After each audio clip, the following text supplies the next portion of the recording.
Maya, it's so excited to have Maya, our best branding expert here. We have so much to talk. It's going to be a packed schedule, so we will probably focus on the conversation a little bit. Anyone in the chat, please feel free to post your questions in the chat. I'll collect the questions, and hopefully we'll leave some time near the end to answer that. But in the meantime, we'll try to probably use the typing to best address the questions. So that being said, right, Holly, do you want to kick off the conversation? Yeah, thank you, Vei. Really excited to have you, Maya. Thank you. We're like really are looking forward to the perspective on brand marketing. A lot of us are, growth oriented, and but more and more, honestly, I realize how it is. So I feel like I'm spending my days doing rebranding, like for almost all of my clients. So I'm really excited to learn from you. Maya has a tons of experience. Oh, like Maya, would you mind like giving the audience like a short intro on like who you are, what you're working on? Yeah, of course. Hello, everybody. My name's Maya Spivak. I have spent the past 15 years marketing for a variety of different tech companies. Some of them were very small and some of them were very large. I started my career in startups at a company called Wildfire. We sold social media software when that was like very cool to do. When I started, there was only 6 other people there, so I was employee number 7. That was my first taste of startup life. And because we were selling exactly the right thing at exactly the right time, we got so lucky. We hyper grew to 425 people in 2.5 years. And then we got acquired by Google for $400 million. And so we all went to work at Google. That's how I got there and worked there for a year. At the time, I was the chief evangelist, which really just meant that they like to put me up on stages and like sell the idea of corporate entities becoming brands on social media. This was when Google Plus was very hot. If you guys remember Google Plus, I was on a stage trying to shill Google Plus for about a year before switching back to startup life. I led marketing at Wealthfront for 2.5 years, the automated investment service, before switching back to B2B because selling to consumers is difficult. I respect anybody who has to sell directly to consumers, especially if they have to sell them sophisticated investment services, because selling those is difficult enough. Directly to consumers is hard. But I had a blast at Wealthfront, and I still am a Wealthfront fangirl, still use the app for all of my own finances to this very day, 10 years later. Yeah. And then I was at Segment for 5.5 years. When I started at Segment, there was only 60 people. We had just raised our Series B. And then over the next 5.5 years, we grew like 10x all the things until we got acquired by Twilio in late 2020 for $3.2 billion, which was really nice and gratifying. And it was a little bit bittersweet because after 5.5 years of working with a small team and people that I loved on a product that I loved, we were absorbed by this like big company. And by that time, I knew that I wasn't really a big company kind of gal. So about 6 months later, I switched back to startups. Over 18 months, I was the executive marketing leader at Mux and then Gretel before deciding, maybe full-time executive marketing leadership is not exactly what I want to do. I find the responsibility of the entire marketing spectrum from growth to brand being on one person's shoulders to be maybe not the kind of pressure that I'm looking for in my life. So I decided to go back to, or to go back to brand marketing, really is like focus on my specialty area. And now I run a brand marketing agency called Marketing Fan because I'm the biggest fan of marketing on the internet.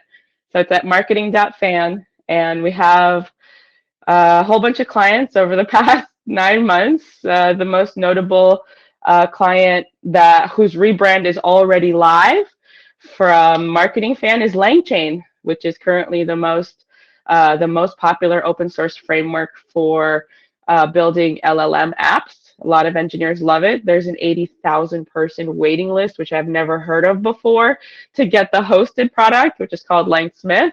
So being able to do their redesign was a huge, huge privilege, and it was a lot of fun, and it was a huge learning experience. So that went live like last month in February.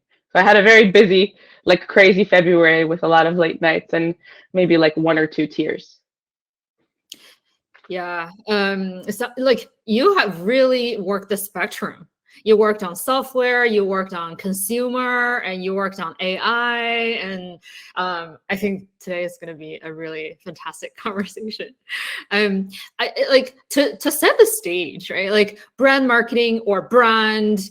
A lot of people talk about it, but I feel there's like various opinions. Is it just like, designing nice things, or is it about telling a story, or is it about like putting on a billboard? What in your mind is brand marketing? Yeah, that's a good question. It's definitely all of the things that you mentioned, but not usually all at the same time, but they're all encompassed within brand marketing. When I think about brand marketing, I think about any aspect of your assets that the public ends up seeing or interacting with. Any, right? So that means your website, right? That means your materials that you hand out. That means the booths at your events. Even if the events are strictly field marketing, strictly under growth, what does the booth look like? And what's the stuff that you're giving away? What's the branded experience that you're ponying up a bunch of cash for to get people to stop and pay attention to you? Yes, it's the billboards, absolutely, because the public interacts with those. But also, what do you even put on the billboard? Like, what's the core idea that you're going to spend all that money putting onto a billboard? So it starts from the ideas, it starts with the storytelling, and it ends up being literally whatever the public sees. That's brand marketing. I love it. It is really the output that's driven by the story. Follow up. How does brand marketing different from product marketing? Yeah, well, okay, great question. We spend a lot of time working together and we spend a lot of time in overlap, but product marketing is really let's go in terms of people, right? Because it's really the people behind the work. So the product marketers are the ones that interface the most closely with the product team and the sales team, right? And then they bring everything back to marketing, and they also interface with customers directly. And the reason they do that is because they are like the marketer who's supposed to have the most correct and like low level product knowledge. And by that, I mean the most detailed understanding of actually how things work, coupled with what customers actually want from the things that you're selling, and then putting those two things together and explaining the product. So oftentimes the product marketers write a lot of copy related to the product, and they explain how it works. And that copy goes on the website, it goes in the docs, it is used to train and enable salespeople.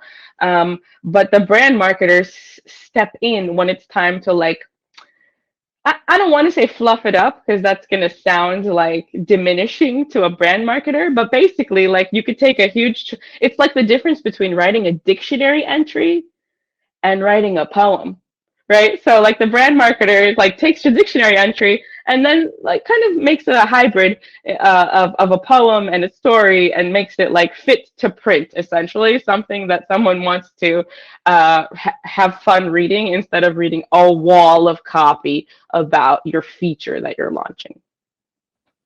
I love that analogy. It's the dictionary, which is like very descriptive and probably fact-based and feature-based, versus a poem, which is like pleasant to read and give you emotional appeal, or like take something out of the person behind it. I love it. And now you said you are working on, independently on brand marketing, and then typically, like a role that startups hire. Tell us a little bit more about like, what does it mean to be like a freelance or advisor for brand marketing? What's the scope and what's your day-to-day look like? Yeah, well, so clients come to me with with not they don't come to me with like exact questions, and they don't come to me with they know exactly what they want much of the time, which is typical, right? Like this is kind of what you expect even in a full-time role. They're like, we need help, but we don't know what exactly we need and we don't know how to fix it. So they'll explain the problem, and then I'll try to package it up into a brand project. There's some are easier than others. There's the founders that are like, we don't have a website or anything, but we need to sell a product. That's a fairly easy problem to start solving because you know what the problem is shaped like. But one example is I had a client who this like the most specialty niche product for him was that his company, he's the CEO, makes custom magnetics as a service. What even are magnetics? Like I found myself having to look this up in advance. Magnetics are component parts of every power bank or power part. So like you plug a USB into the wall, or you plug any machine into the wall, if it turns on and off, there's magnetics inside there. Most magnetics are off the shelf. They come from factories in China, and that problem is taken care of. But you need custom magnetics when you have a special machine that requires something specific, like a different size or like a huge amount of power or something, because these machines are going to space. They're satellites, or they're rockets, or they're robots, or they're medical devices, or they're just something like new and cool and interesting. So this startup makes custom magnetic components, produces them, and also has the ability for engineers to design those custom parts on their online interface, right? They're based in Madrid. They have a good presence in Europe, but where in the world do so many cool, interesting custom machines get built and invented? Here in Silicon Valley, right? Like NASA's here, SpaceX is here, like they're all here, right? And so he was moving the company and establishing a presence, and he moved his family to San Francisco. So he comes to me, he's like, I need marketing help because we don't have a presence here. We've never been here before, but we want to interface with all of these like leading technology companies that are building the coolest hardware on the planet, literally. How do we do it? So it's like this is a brand marketing question to some extent. It's like, how do we establish ourselves as a known entity in Silicon Valley to these people who should know that they can produce custom magnetics with this one company? And the answer from my perspective was, they need to know you're here. They want to physically meet you. Let's do a meetup series for power electronics engineers. There's meetups for hardware engineers. There's meetups for software engineers. And there's like 25 AI meetups a day. But there's not a single one for power electronics engineers, which is a super niche industry.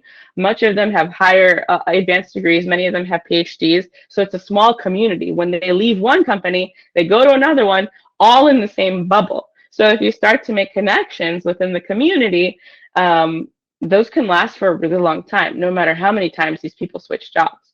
And so that's what we did, is we established a brand for a power electronics community meetup, and then we started doing them. The first one had 35 people come through, which is non-trivial for an event in Sunnyvale after work.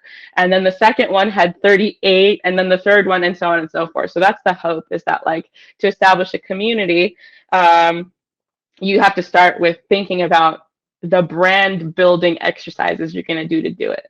So it's like, that's not a website redesign at all, but it is a brand marketing contract project that you can scope out into one set of deliverables. Are you on mute? Oh, no. Okay, you're back. It actually reminds me of Notion in early days, right? Like they weren't really working on any like growth marketing activities. Notion in early days was primarily doing brand activities and like doing meetups and actually working with the Fnatic fans around the world to do meetups and doing a lot of the influencer work and really establish that brand. So that reminds me of that. Mm-hmm. And actually, like that's a leeway into a question. Like, when should a startup plan for branding? When should they start to work on the brand? I think it can start as early as they have somebody who's interested in paying for their service, right? So I was having this discussion with another founder who was like, a lot of VCs will say, don't worry about the brand, just focus on getting a minimum viable product out into the world.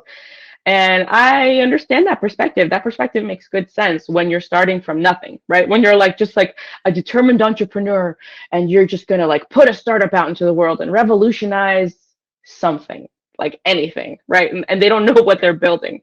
Then don't worry about your brand. You don't even know what you're building yet.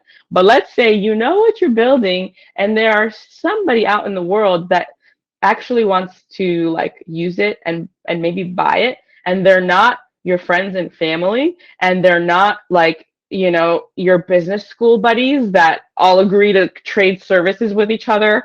It's like a true random customer out in the world that understands what you're trying to sell and wants it. That's when you have to start thinking about your brand, because when they land on your website for the first time, they have to be like, yes, this is the impression I was expecting when I was thinking about whether to sign a contract with this company that provides this service.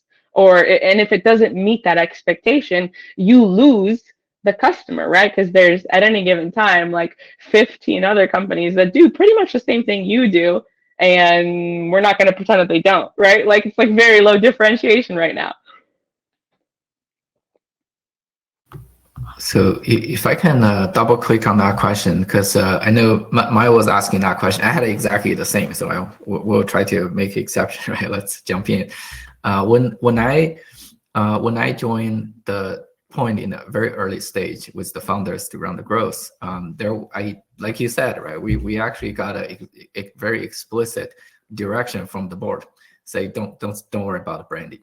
So do the minimum, make sure the message does the work, and don't even worry about differentiation, because it's about clarity, right? If a customer can understand you, it's not the time to think about the competition, just as long as they know what you mean. So at the time, what we did was very minimum. We had a website image that shows the customer at the time, and we had one very simple line of the hero image and the 3 bullet point. That's it. So I think Maya was asking a question about, hey, in the branding is a long-term investment, right? It's hard to demonstrate the short-term ROI. How to, right? When you encounter founders say, hey, I don't need a brand, or the VCs, like you said, right? Say, hey, don't worry about it. What do you say to them? Well, I mean, I guess it depends on the scope of what people are envisioning when they think about brand. Getting started with thinking about your brand doesn't mean that you have to immediately spend, you know, hundreds of thousands of dollars on beautiful design and great video and high production value effects on things. But it does mean that, you know, when you're laying out your website, you think about the aesthetics of it. You can accomplish like a beautiful look and feel without blowing a huge amount of money and your entire budget. It's a matter of being scrappy, but it's a matter of finding brand talent that understands your budget and your constraints and will like give you something good, like make you something good, right? And so there's nothing wrong with a simple static website with bullet points and an image. So the brand question would be like, what's the image? Like, what are you depicting? Can you spend $500 to get a designer to look at their one image and put some image effects on it, right? Like, can you if you're going to put, basically, I mean, honestly, if you're really, really being scrappy, can you get someone to use Canva and like apply a beautiful look and feel to what you're already doing scrappily? So I really want to challenge the notion that like early stage brand marketing has to be expensive. No, that's not what we do. What we do has like, it's like consulting with creatives when you are creating. That's brand marketing at its core, right? And it doesn't have to be expensive, but it is taking the time to consult a creative to be like, how can I make this better given the constraints that I have? How a follow-up, like how do you know if it's good creative? I think some comparison. So you guys are the growth people. You know better than I do how to run really quick tests on networks where you can tell quickly whether your creative is resonating on image ads on Instagram or Facebook, if that's where your target audience is. You can tell which images, which reels, like which creative is actually drawing people or making them stay longer. But I would say, there's comparing to the competitive landscape and then comparing to the trends of the zeitgeist trends. It's like if your entire competitive landscape is a bunch of SaaS products that are stuck in 2010, you can compare to them and be like, we definitely don't want to look like them, but we want to have some amount of similarity such that people can understand that we too are building an ERP or a CRM, but our CRM is like Web 2.0 CRM or Web 3.0 CRM. It's like, it's understanding trends, it's doing the competitive comparison, and then it's like leveling up to be current to what people are expecting to see when they see a modern web app or a modern mobile app. And then just bringing yourself up to that level of currency, it could be enough. Like everything else, what you have to do when you're thinking about brand, especially in the early days, is do just enough that people are like, oh yeah, I'll try this, right? Because when you land on a page and it looks like you are about to sign yourself up for a lifetime of robocall spam, or accidentally download malware onto you know what I mean? Like, you just know it when you see it. And so that is a brand impression, and you can do better than that with not that much budget. Yeah, it's almost like the trust factor, right? Like when it comes to something, like is it like a well-designed brand or website or asset, like actually gives me the trust and the stability to say, oh, okay, like these guys Totally. are like have high standards and then they know how to do.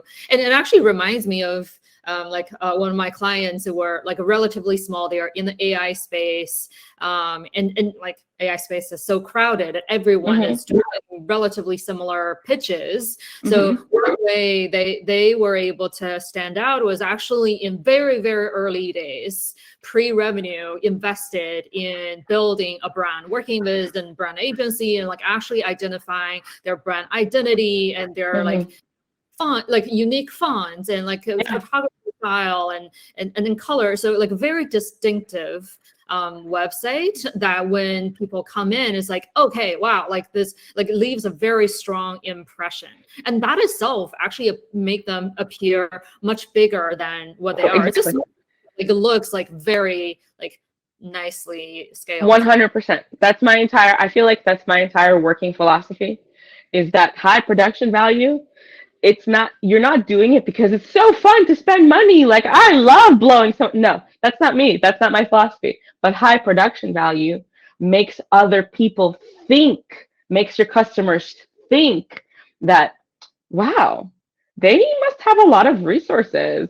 They must have a lot of cash in this crazy economy. They must be like set up pretty well. They must be doing something right. It really like gives you this halo that maybe you don't deserve. Let's hope you deserve it, right? But it gives you high production value, gives you a halo that you have an opportunity not to squander. And secondarily, that halo enables you to be bigger than you are, right? Like, or appear bigger than you are. And that's many times the barrier between opening an opportunity and somebody like a prospect on the other side actually being willing to take your fledgling startup to their superiors and be like, hey, I think I found a legitimate solution. It has to look like a legitimate solution. It has to quack like a legitimate solution and walk like a legitimate solution, right? Like quack like a duck, look like a duck. How are you going to do that if you don't have high production value and you're not like trying to punch above your weight class? Yeah, absolutely. It's if we think about like, investing in Google search ads, it's like $1 in, yes, we can get like $3 out or like $5 out. And if we invest in brand, honestly, like sometimes it's like $100 out if you have that high leverage and that high trust. Exactly.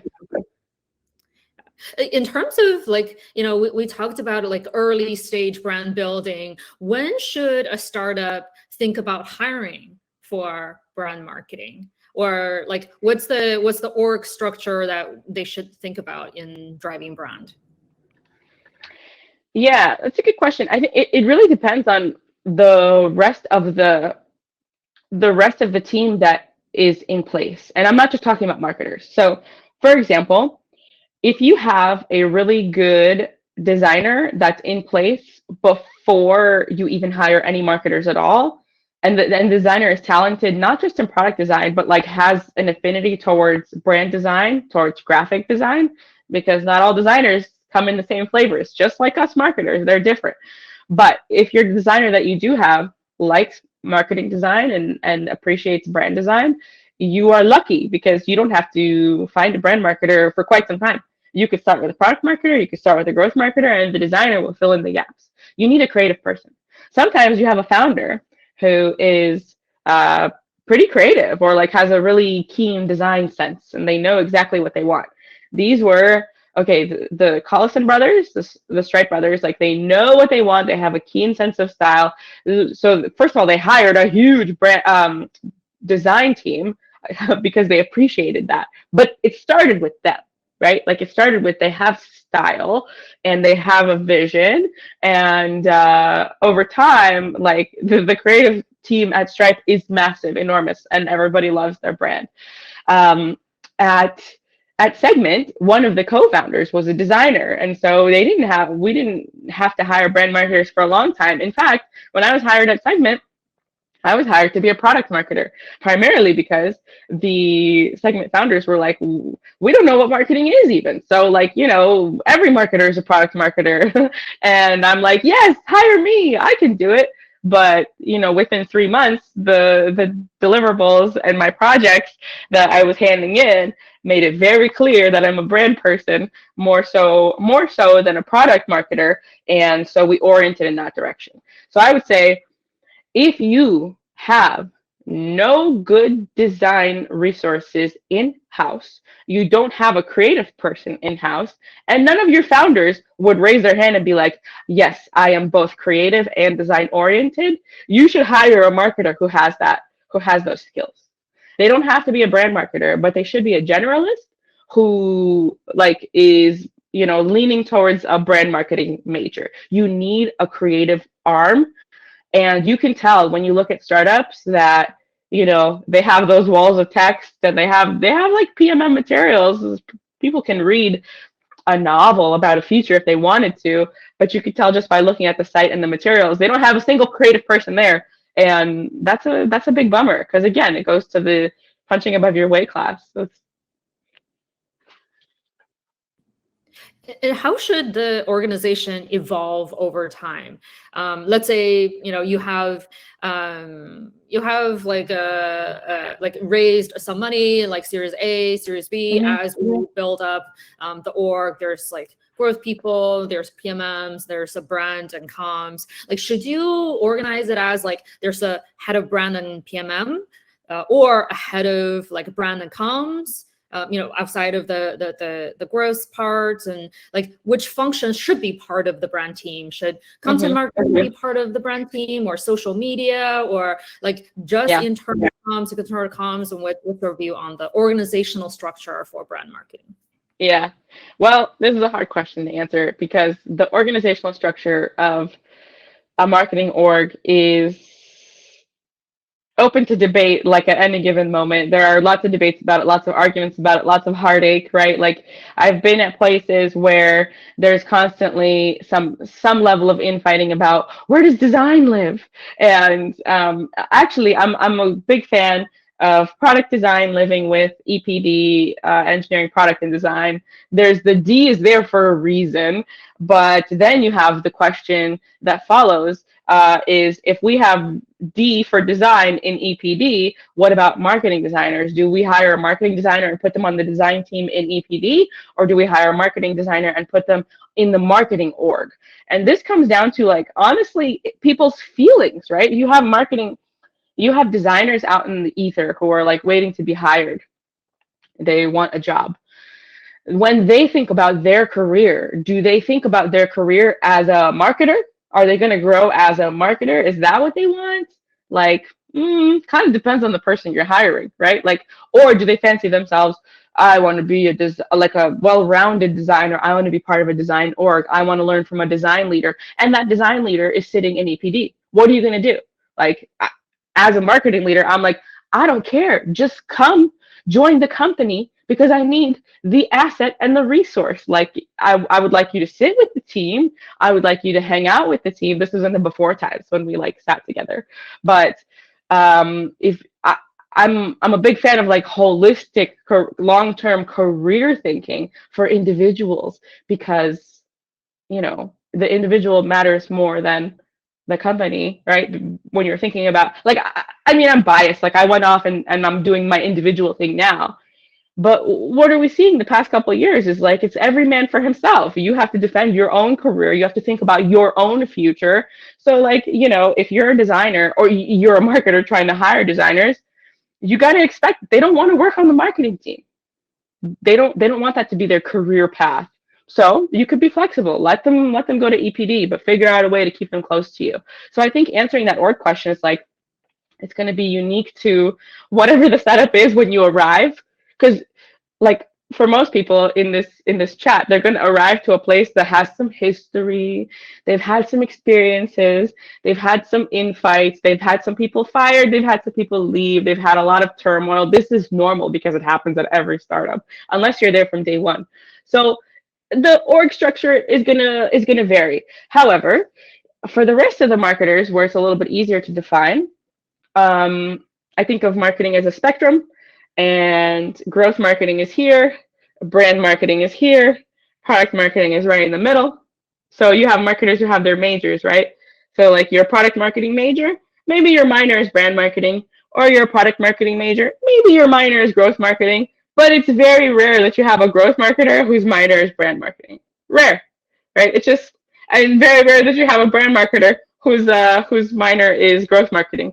That's why I found myself in so much like discomfort when I was responsible for the whole thing at a startup, right? It's not like I was at a huge org where I had hugely supportive pillar leads, like a head of growth marketing, a head of brand, a head of PMM. No, it was like nominally, I'm just responsible for making sure all this is good, is going well. And it's a lot of pressure.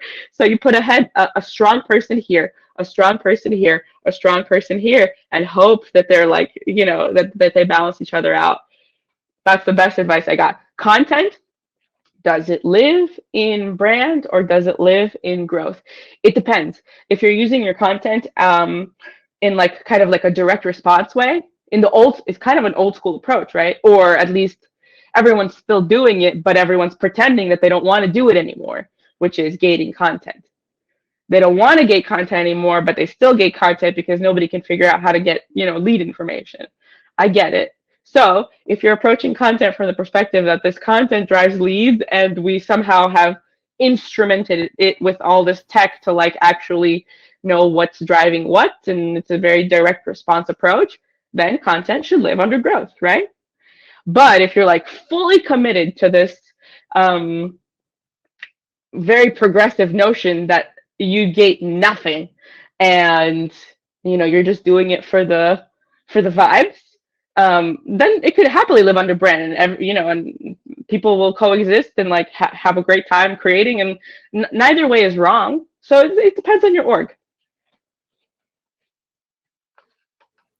Yeah, I really like what you said about like the organizational history and what people you have and what people you can hire like determines a lot of it. I have seen in terms of design, org also change over time. So for example, at Slack, we had initially at early stage a head of design that oversees both marketing designers and product designers. And they're almost like outside of the marketing org or product org. And then as the product becomes more scaled, and there's more, design needs from marketing campaigns and scaling our production. And then there is a marketing design like director reporting into the head of marketing and have marketing designers reporting into the marketing org versus the product designers report into the product org. So that could also change. And also content marketing. In early days, there was a pretty big sort of a journalistic approach into our content. So we actually hired a number of people who are editors and writers with journalism background that writes for the Slack blog. And that's a pretty big org from early days, and have a pretty senior person overseeing that org outside of brand team and growth marketing team as its own org. So it's like, but in other places I've seen like a content living in brand or in growth marketing. Yeah, none of them are wrong. It really is individual to the unique dynamics of that business, and it will change over time. Like whatever it is when you're coming in, like probably it's going to change within the next 2 years, and that's also normal. Yeah. Hey, Bei, I'm curious, like, what about Grammarly? How did you guys think about brand? Pretty tough. So I think it changes over time, but I touch on a few things. Grammarly didn't have any dedicated brand team until like year 13 or 14, about the time, very late. So Grammarly founded in 2009. I think the first head of brand was hired about same time as me, the year 2020. So a long time after. In between, however, Grammarly had a very strong creative team, right? So there is a head of design, there's a head of creative. They work very closely with comms team. Grammarly was very strong in performance marketing, but in conjunction between the product design and the marketing design, those are two different functions.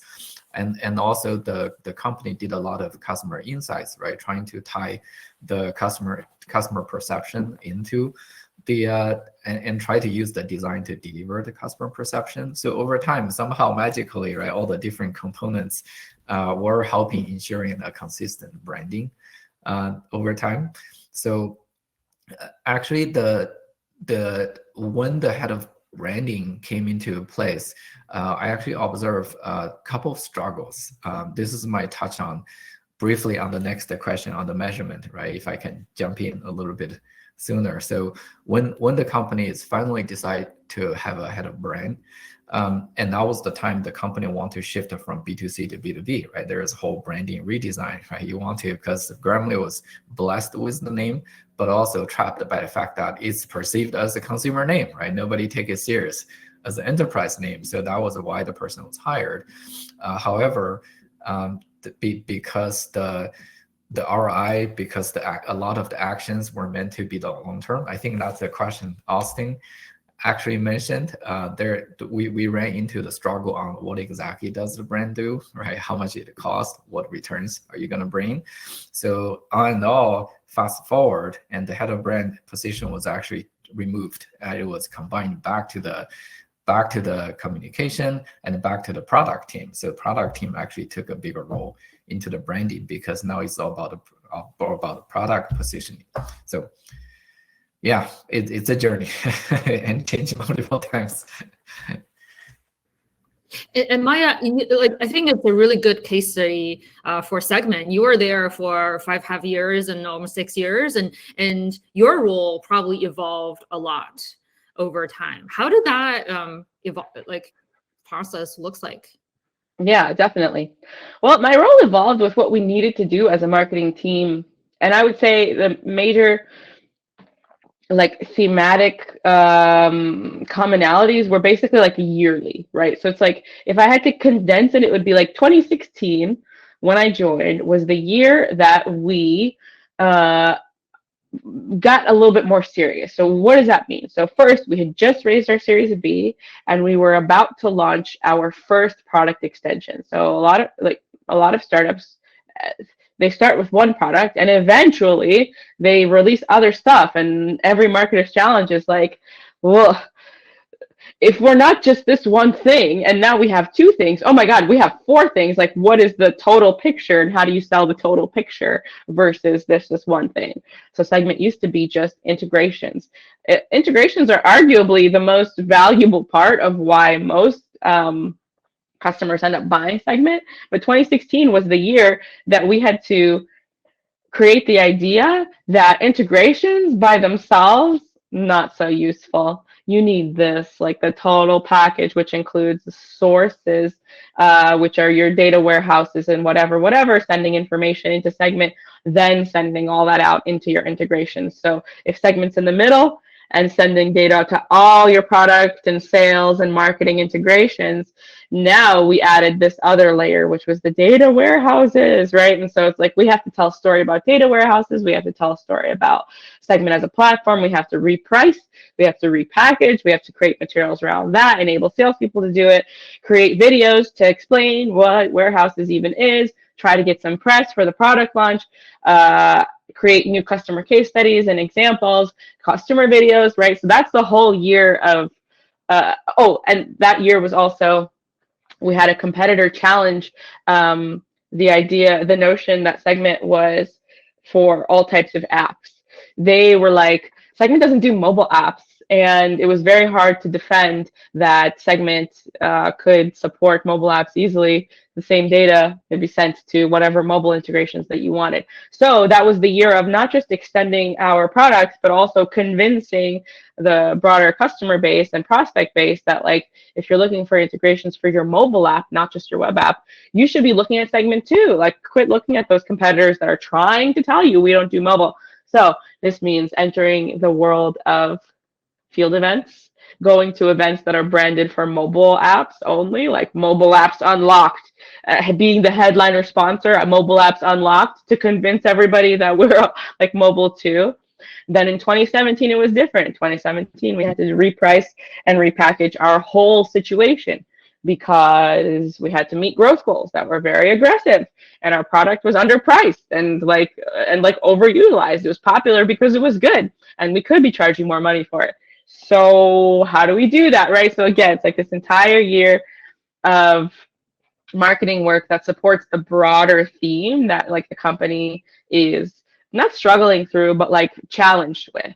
And then we had the year of the enterprise. Like after the big pricing change, we had to like, okay, now we're selling at a higher price, but still the majority of our customers are in the mid-market. Now, just like every startup that exists and every single one of you who's working for a startup now is probably trying to sell into the enterprise because that's where the money is, right? For the big contracts are. That's the only way that you envision that you can stay afloat, again, in this economy. And so we went through that ourselves. We had to figure out how to sell into the enterprise. The year of the enterprise was the year we had a 2-page spread in the Wall Street Journal. The year of the enterprise was our first year, and like an associated like entire integrated marketing campaign around it. The year of the enterprise was the first year that we had billboard campaigns across the country, but concentrated in San Francisco, in LA, in the major cities, right? In New York, in Boston, in Atlanta, and then some hyper regional placements to match up where our super enterprise customers had their, kind of obscure regional headquarters located. Bentonville, Arkansas, Cincinnati, Ohio, et cetera, et cetera. I know, like, it's fascinating to hear about the year of the enterprise, and I think the audience also is like, like fired up about the year of enterprise. The brand campaigns, right? Like what Bei previously mentioned, like sometimes brand is considered a long-term investment. Mm-hmm. And when we do these billboards or like brand campaigns, on one hand, yes, we can do holdout tests, right? Like Mhm. at locations, we have the brand campaign, certain locations we don't, or we can observe for, the enterprise decision makers. We want to put a billboard in front of their, like way to work. Mhm. And Exactly. Mhm. like, how are you actually, like, just thinking about brand measurement, and how do you talk to your finance team about brand investments, and how do you think about the ROI of it? Yeah, good question. If I can jump in with the more specifics from a Grammarly, and would love to hear your thoughts, right? So I think, Austin, this is touch on what you said too. So in my time there, Grammarly was also spending like 9-digit every year on 30 channels, right? a lot.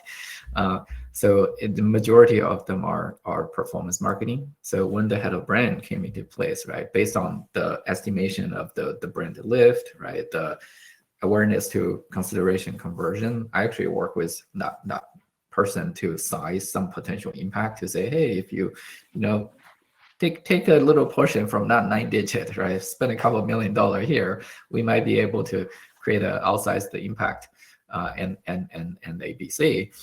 But then there is not enough of data on the timeline, right? But then when we went to the finance team, it's like, hey, the performance team to say, well, I spend this much, I bring you this much customer during the back to school, right? But when we talk about the branding, there is some estimation, there is an uncertain timeline, there's a lot of ambiguity, and it always got shut down by the finance team. So it creates a lot of frustration from the branding person, because like majority of the brand campaign, I remember, got put off and put off again. So again, we'd love to hear your point of view. I lived through this, and I had my part of the frustration too. I don't know what's not good. Even with the brand measurement, we weren't able to solve the problem. Yeah. Well, it's an imperfect. I think it's a hard problem to solve, because first of all, like, we're trying to apply a scientific approach to an art. That's one. Two is we're trying to be so scientific about it as to create like experiments that are supposed to measure things, and true measurement requires statistical significance, and statistical significance requires time. And no CFO, if they agree to your original budget, no startup CFO, if they agree to your original budget, is going to be like, yes, and also you could just repeat this for 2 years, or 3 years, because that's the amount of time you need to do 3 brand awareness surveys, 1 per year, and find the right people to answer the survey. So we're trying to like solve a big company problem in a small company way by like applying, like scaling the solution down, and it just doesn't work. It doesn't work for anybody. It doesn't work for any of the people that are in the chat who are asking about it. I think Austin was asking about it from Notion. You need a long time to be scientifically accurate in your measurements. Here's what you could do with a short period of time if nobody's giving you a long time. Number one, use all the tools at your disposal to collect feedback, right? So, okay, big companies, big consumer packaged goods companies, they spend so much money on brand and so much money on brand research. Probably the biggest part of their budgets go towards research, and they hire market research agencies, and those market research agencies also have different flavors, but like they directly pull consumers, they pull consumers into interviews, they pull consumers into focus groups, and they have them answer questions. The most important question to gauge an understanding of whether or not your brand campaigns are working is if you find the correct ICP, right? You find the correct ICP, like out on the street, and you don't know them because they're like randomly selected, but they are the correct ICP, and you ask them for Notion, for example, or for Segment, for example. The first question that you have to ask is, could you list? You explain. A customer data platform is a software tool that allows you to process all of the data that you have about your customers in one place and send sets of that data to anywhere that you need to use it. That's what it is. You define it. And then you ask them, can you name 5 customer data platforms? That's called unaided awareness. And that's probably the most important question that you can ask to understand whether or not People know what your brand is. If your brand gets named in their top 5, everyone can celebrate. You get a standing ovation, right? Chances are, as a startup, it's not going to happen. You know why? You know how hard it is? Okay, so I'm selling developer tools. Like I'm selling customer data platforms. To find the right people to answer that survey is incredibly challenging. Because these massive survey companies, these market research companies, they come with their background is like consumer packaged goods. So they can poll anybody because we all eat snacks, you know, and we can all like answer questions about snacks. You don't have to be highly qualified to do that. But to find someone who's an actual freaking developer who's like, oh, comes from a mid-sized company and they have a director title or above, you know how long that's going to take and how expensive that's going to be? And you're trying to run that to statistical significance and you're trying to run that for 3 years in a row, no CFO is going to say yes to that. It's just not going to happen, right? But it is a way you could do it. It will achieve your goal of measurement. So, you know, so that's the answer. There's a way. But the reality of that answer is it's completely unrealistic to spend your time and energy on that. More like what I would do is I would spend the time and energy to explain the constraints to your CEO and your CFO and like your leadership board and be like, y'all, we all have the same common instinct that brand helps. Like you can, you know, forward them the Fast Company article about Airbnb and how brand marketing is the ish right now. And then you can be like, here are the constraints. We can absolutely be scientific. We can 100% answer this question if you give me 3 years to do it. And X number of dollars to hire the market research agency that's going to find the correct ICP to get me enough people to answer in a statistically significant way. I'm going to descend from my soapbox because this question is so common. Everybody lives this, but you know, there's the answer. It's the answer in 2 parts. I love it. I was laughing as you were describing it because like everyone says, yes, you can just do surveys. But actually, when you execute, this is the difference between just talking about it versus doing it. When you actually do it, when you actually go find, you know, like the survey monkeys of the world, and they're like, oh, no, we actually cannot drill down to this like particular ICP vertical that you want. We only have like 25 people. Or you need to pay like $100,000 to find another like more specialized survey company. And then exactly. like, if you run this like year over year, oh, actually, by the way, there are the same people, like 30% of people that you already surveyed in your like, you know, next year's pool. And then like, you know, then your survey is not totally accurate. So it's like, this is like a huge difference between like, yes, just do surveys versus, you know, people who's on the ground actually need to execute on the work. That is my soapbox moment as well. Yeah, we all of us marketers, we share this like essential tension. Yeah, even as a data person, I get involved in all the measurement. I realize sometimes I spend more time telling them not to overthink over the numbers, right? There's not to take it too seriously because there are things you just can't get to the bottom of it. Yeah, I was typing basically feels like CFOs need to talk to you, Maya. That will make all startups job so much easier. Thank you, especially over a drink. Imagine my soapbox when I have a drink. And Maya, you are holding a conference, right? Like for the audience today, like if they want to know more about your work or you know, just brand in general, like what you're doing, what should they do? Thank you so much. So if you would like to learn more about my work, you can go to marketing.fan or just connect with me on LinkedIn.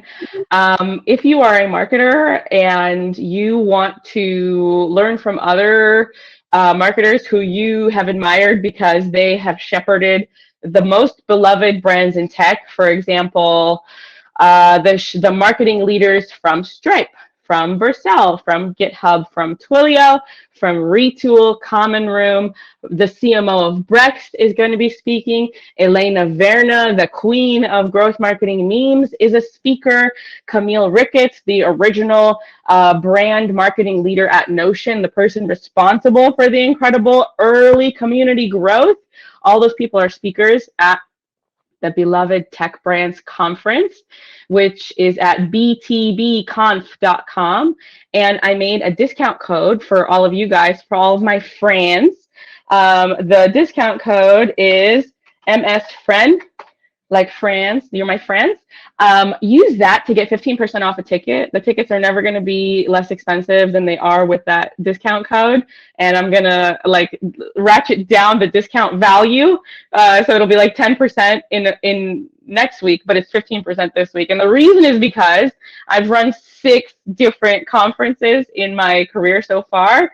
And people love to wait till the last 2 weeks to buy their tickets to something. And that drives me crazy because I have to sign my signature on contracts for bills now. And these bills are not cheap. So I'm like personally guaranteeing that this conference is going to sell out. But my bank account's like, what are you doing? So please buy your tickets. Don't delay. You know you want to come to San Francisco for a day of really great food, ridiculously good speakers, 200 marketers, which means you're going to have ample opportunities to actually connect with these people. I'm working on breakout sessions and like coordinated meetings so you can truly meet people and network to like create a valuable marketing community for yourself. Buy your ticket. Don't wait till the last 2 weeks. Otherwise, I might like have a panic attack. So please, I'll see you at the BDB Conf on May 15th in San Francisco. Wow, I need to hire you for all of my like, marketing work. This is like such. Thank you. That's very kind. I'm gonna buy the ticket right after. Right now, heck yeah. Go now.